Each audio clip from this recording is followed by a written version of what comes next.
Hello दोस्तों।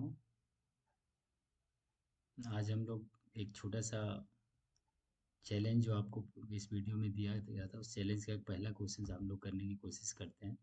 I hope कि पहला क्वेश्चन आपका हो गया होगा। यदि नहीं भी हुआ होगा तो हम लोग देखते हैं कि कैसे किया जाता है। आप एक न्यू डॉक्यूमेंट ओपन करेंगे डेव सी प्लस प्लस में। से आपको पता होगा कि प्रोग्रामिंग का पहला लाइन क्या होता है। जैसे आपको बता रखे थे कि हमने प्रोग्राम का लाइन दिया हुआ था, जैसे कमेंट लाइन आप दे सकते हैं कि write a program to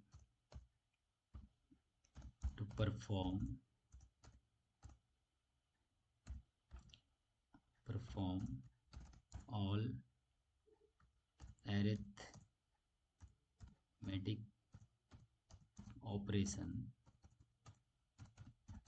on two integer value। मतलब सीधा है कि आप plus minus division multiplication operation कैसे परफॉर्म करते हैं दो वैल्यू पे। शुरुआत की प्रोग्राम यहीं से स्टार्ट की जाती है। इस तरीके से प्रोग्राम को आप धीरे धीरे आगे कॉम्प्लेक्स प्रोग्राम को कर सकते हैं। सेकंड लाइन आपका जैसे कि होता है हैश इंक्लूड। इसमें हम लाइब्रेरी फाइल यूज़ करते हैं stdio.h, जैसा कि अभी मैंने बता रखा था। और सेकंड एक लाइब्रेरी फाइल यूज करते हैं जिसका नाम है hash include conio console input output dot H. Now उसके बाद आपका मेन होता है इंट मेन,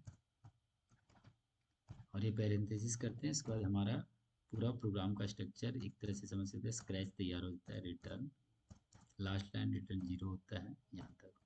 अब हम लोग डिसाइड करते हैं, जैसा कि आपने कि सबसे पहले दो नंबर को ऐड करना हो तो हमें क्या करना होता है, उस दो नंबर के लिए हमें दो वेरिएबल डिक्लेयर करना होता है, दो नाम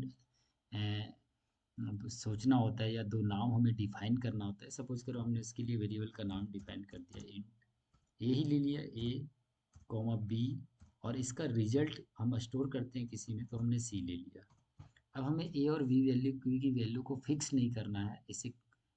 इसे हम यूज़र से इनपुट लेंगे, तो हमने क्या करना है, सबसे सेकंड लाइन हमारा एक हम लोग प्रिंटफ कमांड फंक्शन के अंदर एक हम लोग कमांड लिख देते हैं कि यूज़र एंटर करेगा, उसके बोले एंटर वैल्यू ऑफ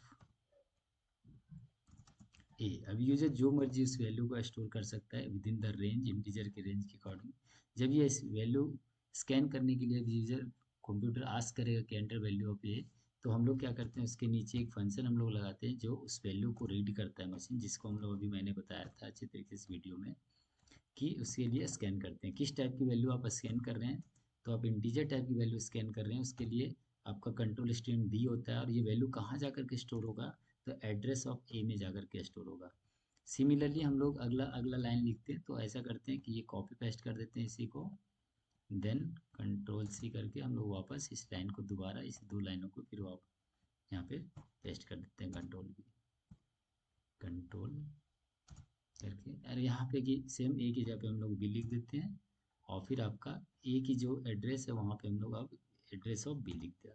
दो वैल्यू हमने मशीन को दे दिया, कहने का मतलब है हमने कंपाइलर को दो वैल्यू असाइन कर दिया। अब इस वैल्यू के ऊपर हमें क्या करना है, कुछ अरिथमेटिक ऑपरेशन परफॉर्म करना है। अब जैसे हमने किया कि A equal to C equal to A plus B, मतलब उसका ऐड हो गया। इस ऐड का रिजल्ट क्या हो, आपका रिजल्ट क्या ऐड हुआ, क्या बना इसका सी का रिजल्ट, उसे हमें प्रिंट कराने के लिए हमने यहाँ पे लिखा प्रिंट एफ, और सी की वैल्यू को प्रिंट करा दिया। सिंपल तरीका होता है। एक बार प्रिंटफ और स्कैनफ आना बहुत ज़रूरी है, क्योंकि हर प्रोग्राम में आपको डेटा सप्लाई करना होगा, और उस डाटा के ऊपर फिर लॉजिक लगा करके या एक फॉर्मूला लगा करके उसको मैनिपुलेट करके फिर उसे डिस्प्ले कराना होगा। तो इनपुट लेने का काम और डिस्प्ले कराने के लिए आपको इसे समझना बहुत ज़रूरी होता है।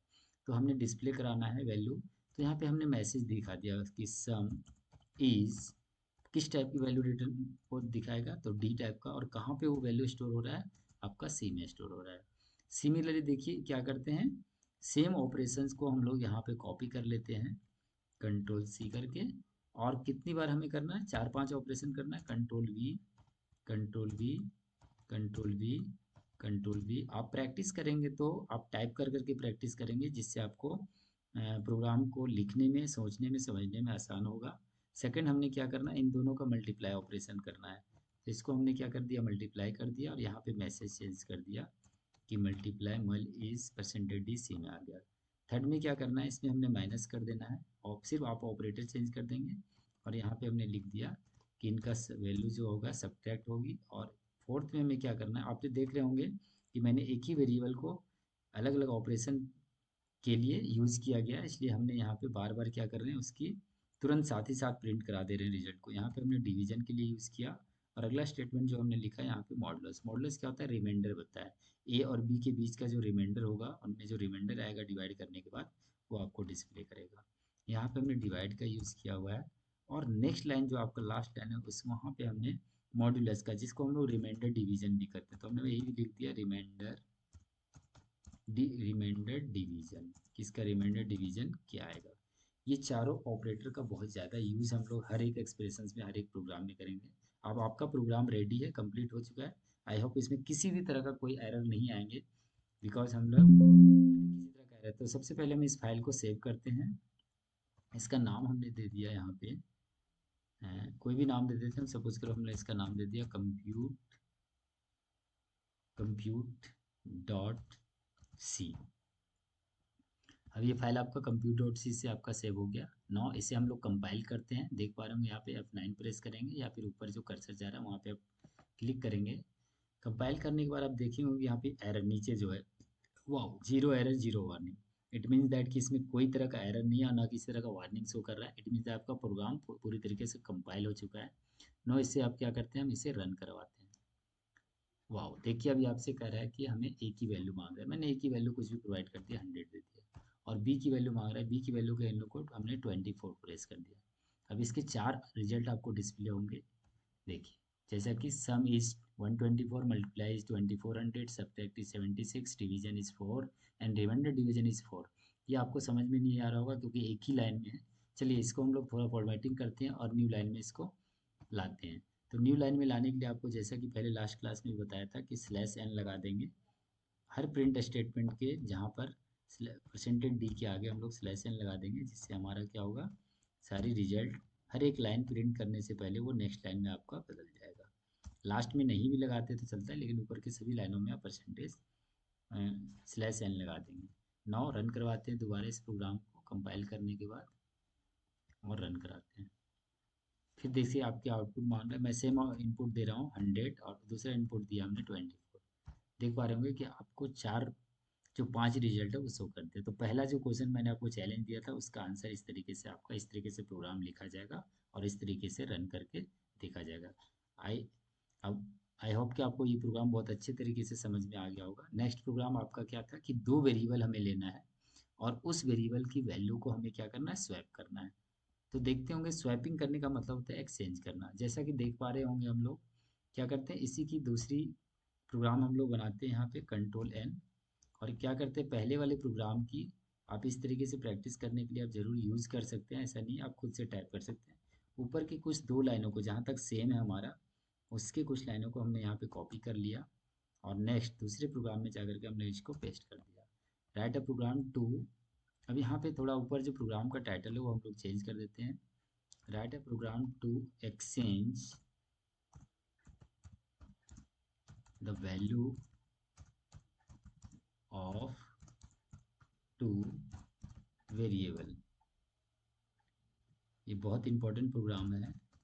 इसको आप सोचे होंगे आप लोग कि कैसे करना है, लेकिन आप देख लीजिए।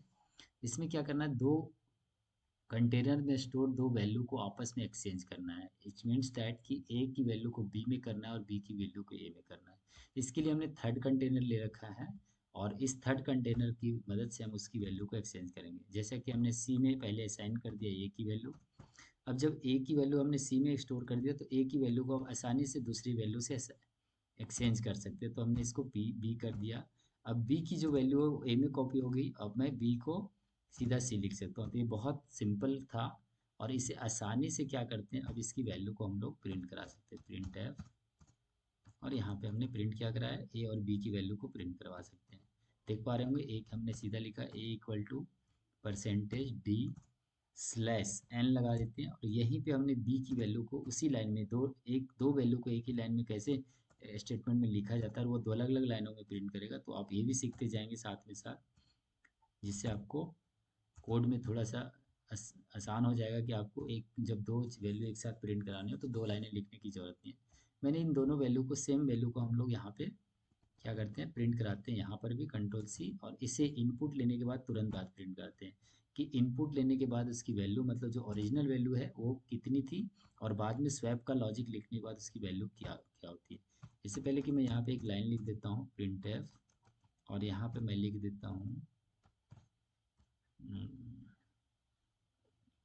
वैल्यूज आफ्टर स्वैपिंग, स्वैपिंग के बाद उसकी वैल्यू क्या होगी ये लिख देता हूँ, जिससे कि आपको आउटपुट समझने में, आउटपुट आपका प्रेजेंटेबल वे में होना चाहिए क्योंकि जिससे यूजर को आसानी से आपके प्रोग्राम का इनपुट लेने का तरीका और आउटपुट करने का तरीका और लॉजिक बिल्कुल अच्छे तरीके से क्लियर हो जाए। उसके बाद हम लोग क्या करते हैं, लास्ट लाइन आपको जैसे कि पता है हम लोग लिखते हैं इसमें रिटर्न जीरो। रिटर्न जीरो का मतलब होता है कि यदि आपका प्रोग्राम सक्सेसफुली रन कर गया तो वहाँ पे आपको रिटर्न जीरो करेगा, और किसी तरह का एरर होगा तो कोई भी इंटीजर वैल्यू वहाँ पे देगा। जैसा कि आप देख पा रहे होंगे, इसे हम लोग क्या करते हैं, एक बार सेव करते हैं। इस प्रोग्राम को सेव करने पर कंपाइल करने से पहले सेव करता है। यहाँ पे हमने नाम रख दिया स्वैप डॉट सी। नाउ इसे कंपाइल करते हैं। Wow, there is no error, no warning. आप कहीं पे एरर वगैरह यदि आप मिस्टेक्स होती है कैसे आप उसे रिजॉल्व करेंगे। जैसे सपोज करो हमने इस लाइन में सेकंड लाइन में हमने क्या किया, सेमीकोलन लगाना छोड़ दिया। अब इसे हम कंपाइल करके देखते हैं तो देखिए उस लाइन में एरर आपको शो कर रहा है, नीचे लिख भी रहा है कि एक्सपेक्टेड सेमीकोलन बिफोर स्कैनअप से पहले आपने एक लाइन आपने गलती किया हुआ है सेमीकोलन का, तो यहाँ पे जाके दोबारा सेमीकोलन लगा दीजिए। इस तरीके से आप एरर को रेक्टिफाई कर देंगे और उसे रिजॉल्व करेंगे। नाउ फिर हम लोग कंपाइल करते हैं, there is no error, no warning. Now इसे आप रन कराते हैं। जैसे कि ए की वैल्यू हमने ए की वैल्यू पास कर दिया 122 और बी की वैल्यू पास कर दिया 133। अब देखेंगे आफ्टर स्वैपिंग के बाद हमें जो वैल्यू मिल रही है वो 133 122, ए की वैल्यू बी में चली आई और बी की वैल्यू ए में हो गई। थोड़ा सा यहाँ पे जो 133 के बाद वो लाइन जो लिखी हुई आ रही है तो मैं चाहता हूँ कि इसे नेक्स्ट लाइन में कर दिया जाए। तो जैसा कि मैंने आपको बताया था प्रिंट के तुरंत बाद आप इसे लगा देंगे तो नेक्स्ट लाइन में आ जाएगा। और ये भी चीज़ आप लिख सकते हैं कि स्वैपिंग से पहले उसकी जो वैल्यू थी वो क्या थी और स्वैपिंग के बाद उसकी वैल्यू क्या बदल रही है। तो ये लाइन आप यहाँ पे ऐड कर सकते हैं, कंट्रोल बी, और आफ्टर स्वैपिंग की जगह पे हमने लिख दिया बिफोर स्वैपिंग। आई होप ये प्रोग्राम बड़ा इंटरेस्टिंग लगा होगा आपको और समझने में आसान हो रही होगी। तो आप ऐसे प्रोग्राम को आप कर सकते हैं। देखिए यहाँ पे फिर मैंने वही सेम वैल्यू मैं डालता हूँ 133। देखिए चलो दोस्तों आगे हम लोग बढ़ते हैं और अगले जो नेक्स्ट दो प्रोग्राम थे उसकी कोशिश आप खुद करेंगे। आई होप कि आज का प्रोग्राम बहुत अच्छा लगा होगा, आपको समझ में आया होगा कि कैसे प्रोग्रामिंग की जाती है और कोई भी प्रॉब्लम का आसान तरीके से कैसे उसका सॉल्यूशन निकाला जाता है। मैं इसी प्रोग्रामिंग को हमने थर्ड वेरिएबल यूज़ करके किया हुआ है। नाउ मैं अब क्या करता हूँ, इसे मैं कमेंट लाइन लगा देता हूँ और विदाउट थर्ड वेरिएबल यूज़ किए हुए इस प्रोग्राम को करके मैं दिखाता हूँ। कभी कभी क्वेश्चन आ जाता है कि आप थर्ड वेरिएबल यूज़ नहीं करें, विदाउट थर्ड वेरिएबल का यूज़ करके इस प्रोग्राम को कर सकते हैं। तो देखिए ए और बी की वैल्यू होगी, इसी वैल्यू में ए और बी में आपस में कुछ प्लस माइनस करके इसकी वैल्यू को हम कर सकते हैं। जैसा कि ए मैंने लिखा और यहाँ पे किया, ए की वैल्यू को ए प्लस बी कर दिया, मतलब ए और बी दोनों की वैल्यू असाइन होगी। अब हमने क्या लिखा, B equal to A minus B, और फिर हमने लिखा यहाँ पे A equal to A minus B. जैसा कि देख पा रहे होंगे लॉजिक के अनुसार हमारे ए और बी की वैल्यू वही हो जाएगी, जो वैल्यू हम देंगे उनको सम कर जाएगा, और ए की वैल्यू अब ए से चेंज होकर के उनके दोनों का सम हो जाएगा, और फिर बाद में बी में ए की वैल्यू में बी को माइनस करेंगे तो उसकी वैल्यू एक्सचेंज हो जाएगी। देखते हैं इसके प्रोग्राम को रन करा करके और समझ पाएंगे आप, जरा मैथमेटिकली थोड़ा सा मैनुअली उसे आप समझ जाने की कोशिश करेंगे तो आसानी से समझ में आ जाएगी। देखिए ए की वैल्यू जैसे हमने डाल दिया 100 और बी की वैल्यू डाल दिया हमने 300, तो आप देखेंगे कि ए की वैल्यू 400 हो जाती है और 400 के बाद उसमें क्या होता है कि आप ए में ही बी को माइनस कर देते हैं, तो 400 माइनस 300 जो आपका यहाँ पे ये वैल्यू, जैसा कि आप देख पा रहे हैं थोड़ा सा कि हमने क्या किया, ए में ए प्लस बी कर दिया, तो टोटल वैल्यू हमारी 400 हो गई ए में। फिर बाद में हमने बी इक्वल टू क्या कर दिया, 400 माइनस बी, बी की वैल्यू कितना है हमारा 300, तो माइनस होकर के 100 हो गया। और फिर बाद में हमने वही काम किया ए में, तो ए की वैल्यू 300 थी, उसमें से माइनस कर दिया हमने बी की वैल्यू, और बी की वैल्यू ऑलरेडी कितनी हो चुकी है आपकी 100 हो चुकी थी, तो ये वैल्यू आपका क्या हो गया 300, तो बी की वैल्यू ए में असाइन हो गया और ए की वैल्यू बी में असाइन हो चुका है। इस तरीके से दो तरीके से इसको प्रोग्राम को हम लोग कर सकते हैं, यूजिंग थर्ड वेरिएबल और विदाउट यूजिंग थर्ड वेरिएबल। तो मुझे विश्वास है कि आपको ये प्रोग्राम बहुत अच्छा और बहुत आसानी से समझ में आया होगा। नेक्स्ट प्रोग्राम को मैं अगले वीडियो में लेकर आता हूँ, और इससे पहले कि आपको जो चैलेंज दिया गया वो आसानी से उसे आप सॉल्व कर सकते हैं और करने की कोशिश करेंगे, नहीं होगा तो मैं दोबारा उसकी को प्रॉब्लम को सॉल्व करूँगा। Thank you so much.